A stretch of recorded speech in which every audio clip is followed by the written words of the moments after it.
are we going to impeach Joe Biden? And that's what I'm planning to talk about at the conference tomorrow. I've got articles of impeachment ready to go, privilege resolution. I'm happy to force everyone up here to vote because that's what we should be doing. Absurd. It's absurd. And Republicans want to be like, oh, we're going to be up here passing our 12 separate appropriation bills that are going nowhere, by the way. They're not going nowhere. Biden already said he's going to veto this one, MilCon. So what a waste of time. It's an absolute waste of time. We should be actually doing something because everybody that voted to send us here wants us to do something. And Wednesday, Joe Biden's going to just legalize a permanent invasion with his executive orders. You mentioned privileged resolution on Biden's. Yeah, so I got him right there, right here. Privileged resolution of impeachment. I can force a vote this week. Tell you, we're doing MilCon, which I think is a great bill. I'm voting for it, but we already know it's dead on arrival in the Senate. Right. And we know Joe Biden said he's going to veto it. So I've been telling everybody, I don't know why we're here. Honest to God, I don't know why we're here. I don't know why we have to come up here and hold an appropriation committee's hand while they create appropriation bills and then we vote on them and they're dying over there in the Senate. I personally think it's a waste of time. Every time Marjorie Taylor Greene opens her mouth, something ridiculous comes out. We are reminded every time she speaks that she does not know what the hell she's speaking about.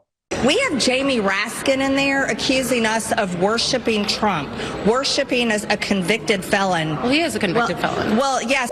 It is absolutely ridiculous that Marjorie Taylor Greene can demand the space or the legitimacy that a congressional member should have just to spread lies and also to carry on in this dumbfounded way. I think she's uninformed. She is a total waste of time. She is a horrible leader.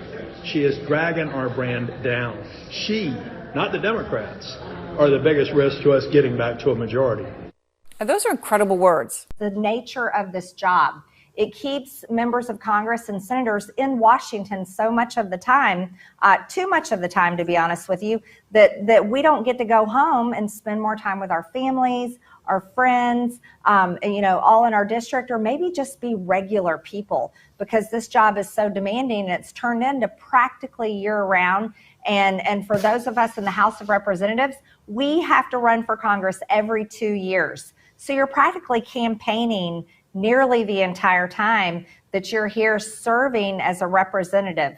So that's just a couple of examples that I can give you that I believe is a recipe for disaster. And that's how people just fall into this social club. I would call it a social club here in Washington, D.C.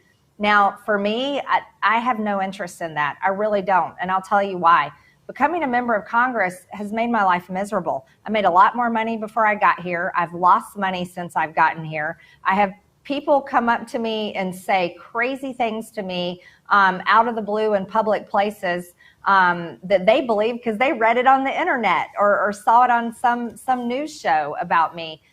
So it's not a life that I think is like something that I enjoy because I don't enjoy it, but I'm committed to this job because I believe in it. The very fact that she is protected by this silly red district that has been gerrymandered so as to make it so Republicans or anybody that wins cannot lose. This is why that district in Georgia will forever be represented by Republicans as long as the demographics don't change. Gerrymandering. An absolutely ridiculous task that is the most anti-democratic thing that is part of our federal government. It is ridiculous the way we draw districts. The fact that we let partisan actors choose who they will and will not support is creating people like Marjorie Taylor Greene, making them monsters and also destroying any faith people have in our institutions. This woman will get up and say anything, contradicting herself on the steps as she speaks, talking about she's trying to get a resolution passed to impeach Biden, knowing that she don't have the votes while she's complaining about Republicans doing nothing because they're trying to pass something that's not going to go anywhere. Is high ludicrous. It's high ludicrous.